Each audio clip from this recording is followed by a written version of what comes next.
আসসালামু আলাইকুম রহমতুল্লাহি আবরকাতুহু। কাছে এবং দূরে বিশ্বজুড়ে যেখান থেকে আমাদেরকে দেখছেন আপনাদের সকলকে স্বাগত জানাচ্ছি বিআরবি আলোকিত রমজান অনুষ্ঠানে, powered by Arkam builders limited ও Al Arafah Islami bank PLC. Co sponsor রয়েছে Nexus properties, Islami bank Bangladesh PLC এবং দারুন নাজা মডেল মাদ্রাসা। প্রিয় দর্শক, আজকে এই মহতী অনুষ্ঠানে আলোচনার জন্য সম্মানিত দুইজন মেহমান আমন্ত্রিত হয়েছেন। ঠিক আমার সরাসরি রয়েছেন আমার উস্তাদ হযরত মাওলানা ডক্টর মোহাম্মদ আব্দুল মতিন। ঠিক আমার বাম দিকে রয়েছেন আরকাম বিল্ডার্সের সম্মানিত চেয়ারম্যান এবং বনশ্রীর মসজিদ আবু বকরের সম্মানিত খতিব হযরত মাওলানা আব্দুল কাদের সরকার। আসসালামু আলাইকুম রহমতুল্লাহি ওয়া বারাকাতুহু। ওয়ালাইকুম আসসালাম রহমতুল্লাহি ওয়া বারাকাতুহু। আপনাদের দুজনকে আজকের অনুষ্ঠানে স্বাগতম। তো প্রথমেই আমরা হযরত মাওলানা আব্দুল কাদের সরকারের এখান থেকে শুরু করছি যে আজকের আমাদের যে বিষয়টি নির্ধারিত হয়েছে সেটি হলো দারিদ্র্য বিমোচনে জাকাত। জাকাত কিভাবে, জাকাত ভিত্তিক অর্থনীতি যদি চালু হয় তাহলে কিভাবে দারিদ্র্য গ্রাজুয়ালি এটা বিমোচিত হবে, আরও বিভিন্ন বিষয় ইনশাআল্লাহ আপনার কাছ থেকে শুনব। আলহামদুলিল্লাহ রাব্বিল আলামিন, ওয়াসসালাতু ওয়াসসালামু আলা সাইয়্যিদিল মুরসালিন ওয়া আলা আলিহি ওয়া সাহবিহি আজমাইন, আম্মা বাদ। আল্লাহ তাআলার শুকরিয়া আদায় করছি আলহামদুলিল্লাহ। মাহে রমাদানে এই দারিদ্র্য বিমোচনে জাকাত অত্যন্ত গুরুত্বপূর্ণ একটা টপিকস। রাসূল সাল্লাল্লাহু আলাইহি সাল্লাম বলেছেন, শাহরুর রমাদান শাহরুল মুআসার, রমজান হচ্ছে সহমর্মিতার মাস। আর জাকাতকে আল্লাহ তাআলা ফরজ করেছেন নামাজের সাথে, একই সাথে, আকিমুস-সালাহ ওয়া আতুজ যাকাত। জাকাত এবং নামাজ দুইটা একেবারেই অঙ্গাঙ্গিভাবে জড়িত। আমাদের সমাজে আমরা কমন কিছু কথাবার্তা উচ্চারণ করি, নামাজ রোজা, আসলে হওয়ার কথা ছিল নামাজ জাকাত, এটা না হয়ে গেছে নামাজ রোজা। জাকাত অত্যন্ত গুরুত্বপূর্ণ। রাসূল সাল্লাল্লাহু আলাইহি ওয়াসাল্লাম তার আগে আরবের সামাজিক অবস্থা, অর্থনৈতিক অবস্থা অত্যন্ত করুণ ছিল। ইসলাম যখন আসলো, ইসলাম এই আইডিয়া দিয়েছে সম্পদের মালিক আল্লাহ তাআলা।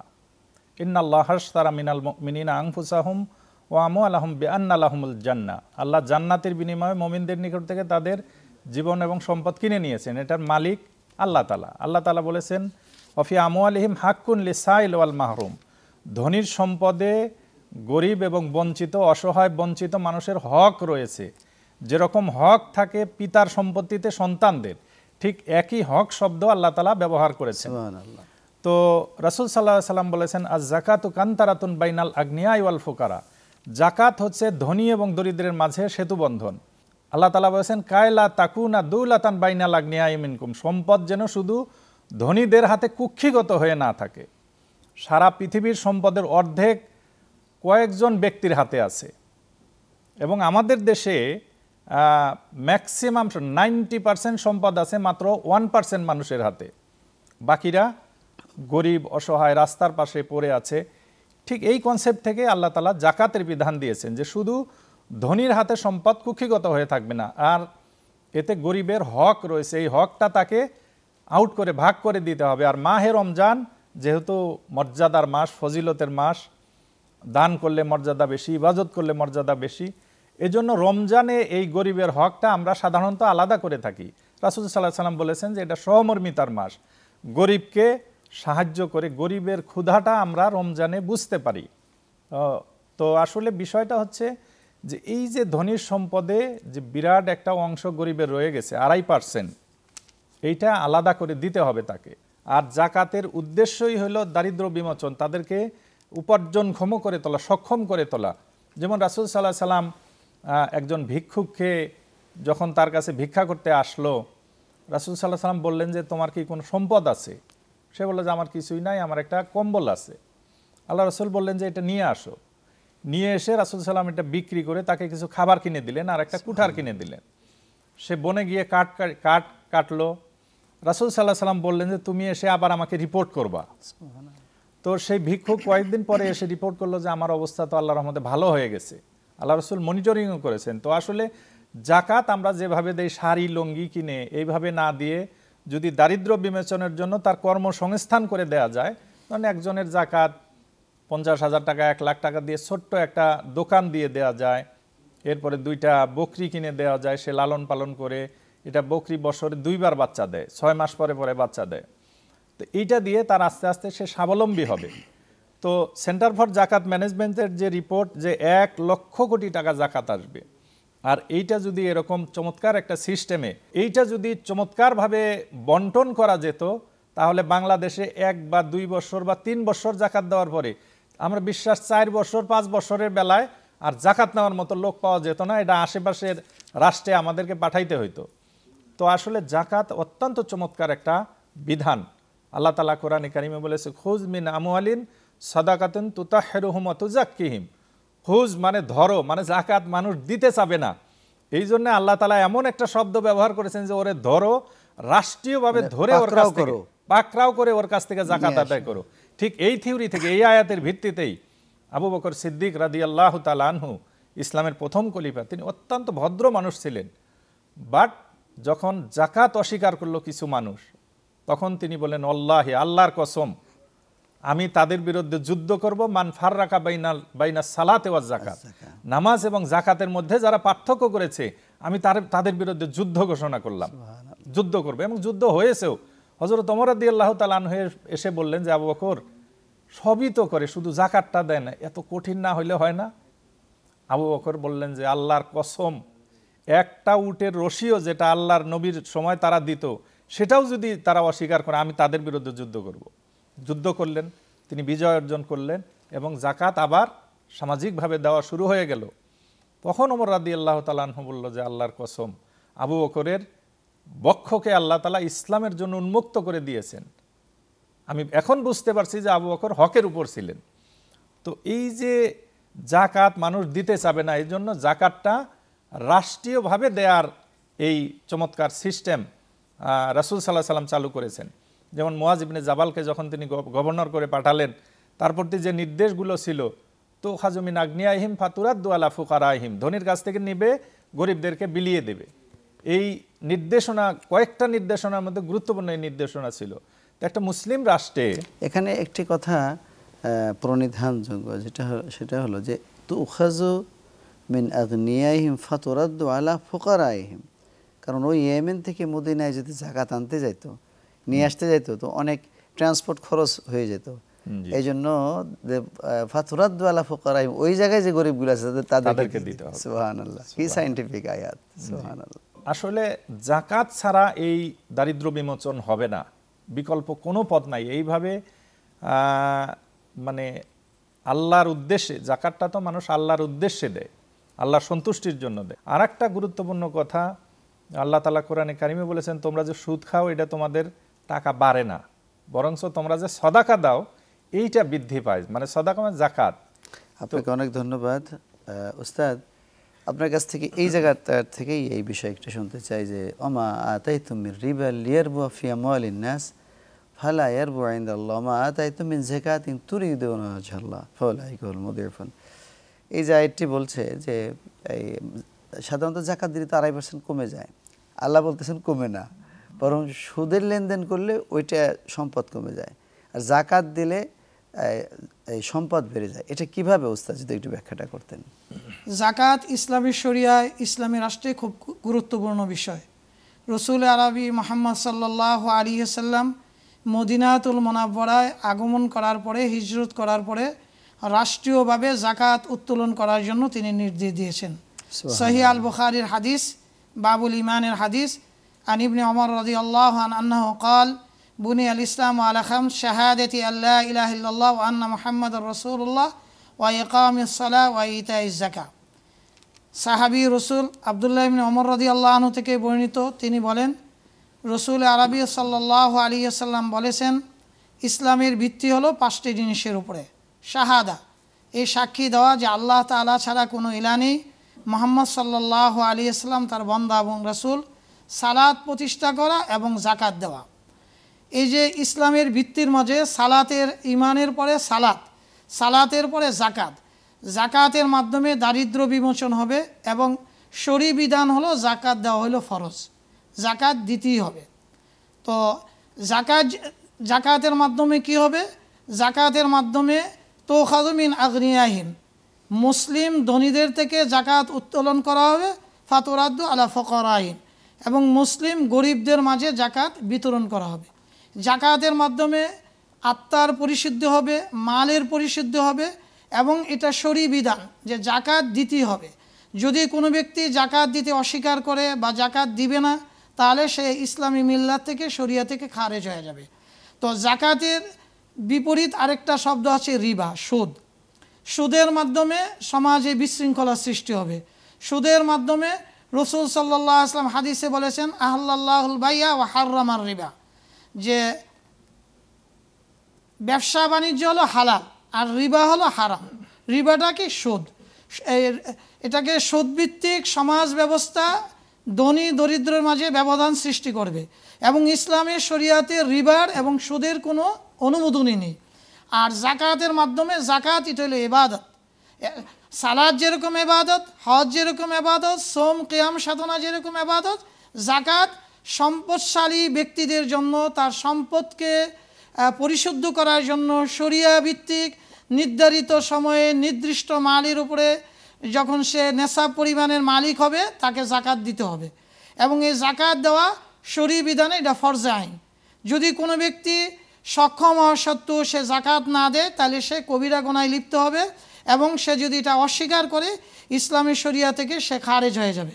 তো জাকাতের মাধ্যমে, উত্তোলনের মাধ্যমে আপনার সমাজের মাঝে ভ্রাতৃত্ব সৃষ্টি হবে, এবং এই জাকাত উত্তোলন করার পরে সূরা তাওবার ৬০ নম্বর আয়াতে আল্লাহ তাআলা বলেছেন, যেটা উত্তোলন করার পরে, ইন্নামাস সাদাকাতু লিল ফুকারাই ওয়াল মাসাকিন ওয়াল আমিলিনা আলাইহা ওয়াল মুআল্লাফাতি কুলুবিহিম ওয়া ফির রিকাব ওয়াল গারিমিনা ওয়া ফি সাবিলিল্লাহ ওয়া বিনিস সাবিল ফারিদাতাম মিনাল্লাহ ওয়াল্লাহু আলিমুন হাকিম।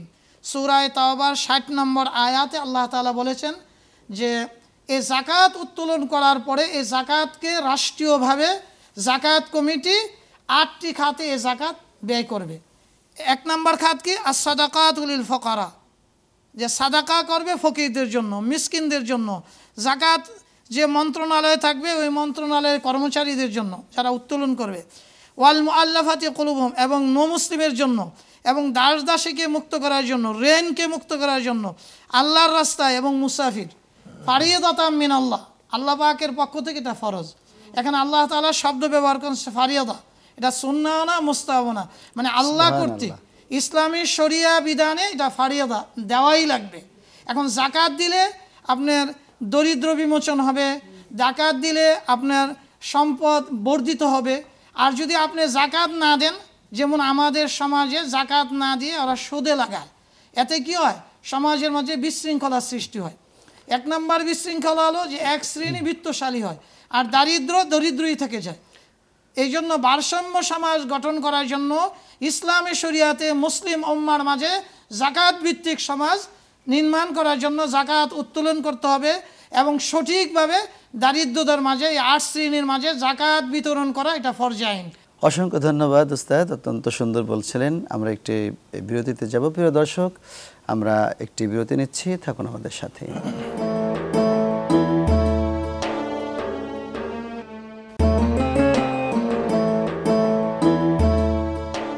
আসসালামু আলাইকুম রহমতুল্লাহি বারকাতুহু। প্রিয় দর্শক, বিরতির পর আবারও স্বাগত জানাচ্ছি বিআরবি নিবেদিত আলোকিত রমজান অনুষ্ঠানে, powered by Arkam builders Limited এবং Al Arafah Islami bank PLC. Co sponsor রয়েছে Nexus properties, Islami bank Bangladesh PLC এবং আন্নাজা দারুন নাজা মডেল মাদ্রাসা। শেখ, আপনার কাছে আসতে চাই যে ওয়াল আমিলিনা আলাইহা, যে জাকাত উত্তোলনের জন্য তো হাজার হাজার অফিসার থাকবে। যেমন সরকারের যে মন্ত্রণালয় রয়েছে, ধরুন সরকারের অর্থ মন্ত্রণালয় রয়েছে, মৎস্য মন্ত্রণালয় রয়েছে, এক একটা মন্ত্রণালয় কিন্তু শত শত কোটি টাকা বছরে তাদের এক্সপেন্স হয়, তাদের বেতন আদি বিভিন্ন বিষয়। এটা কিন্তু একটি সরকার তাদের নিজস্ব টাকা খরচ না করে দেশের উন্নয়নের জন্য কাজ করাতে পারে।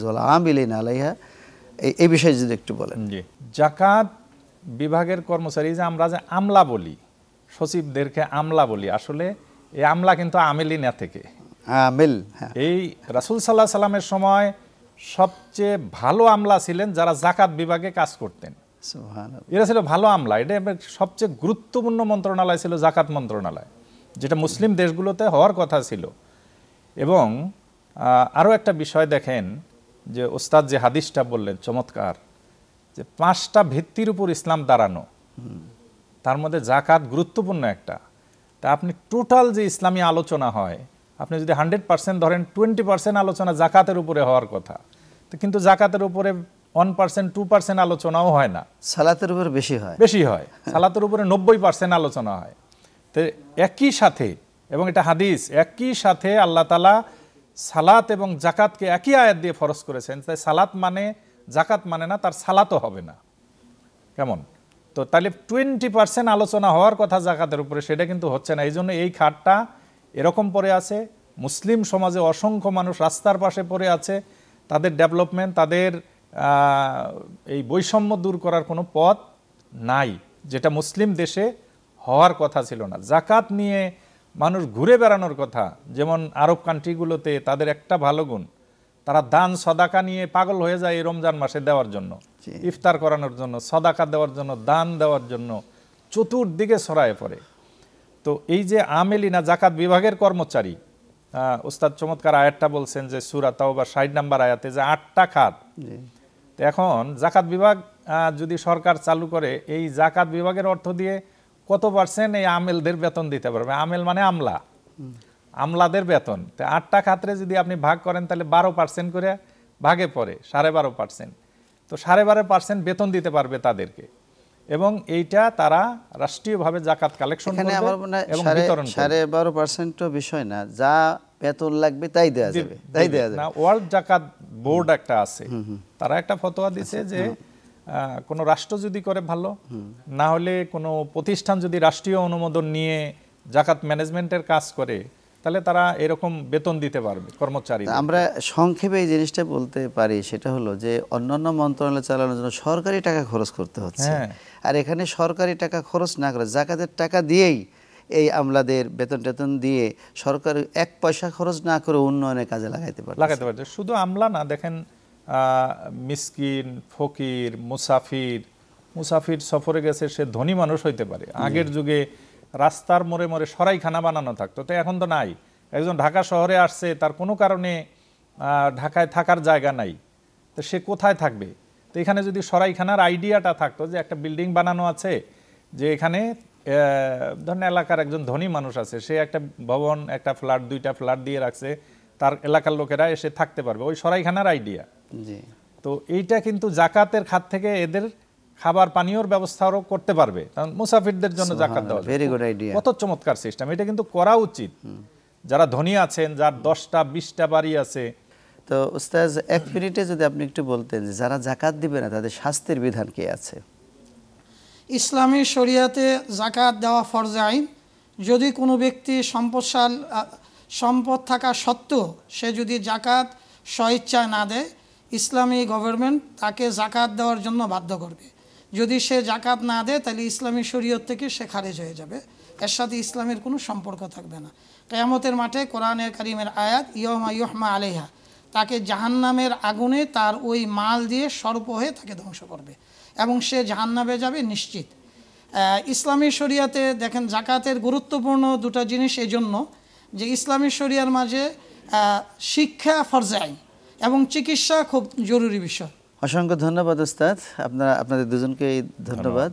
প্রিয় দর্শক, আপনারা দেখছিলেন বিআরবি নিবেদিত আলোকিত রমজান অনুষ্ঠান, powered by Arkam builders limited, Al Arafa Islami bank PLC, co স্পন্সরে রয়েছে Nexus properties, Islami bank Bangladesh PLC এবং দারুন নাজা মডেল মাদ্রাসা। প্রিয় দর্শক, আপনাদের সকলকে আগামী পর্ব দেখার সাদর আমন্ত্রণ জানিয়ে আজকের মতো এখানে শেষ করছি। আসসালামু আলাইকুম ওয়া রাহমাতুল্লাহি ওয়া বারাকাতুহু।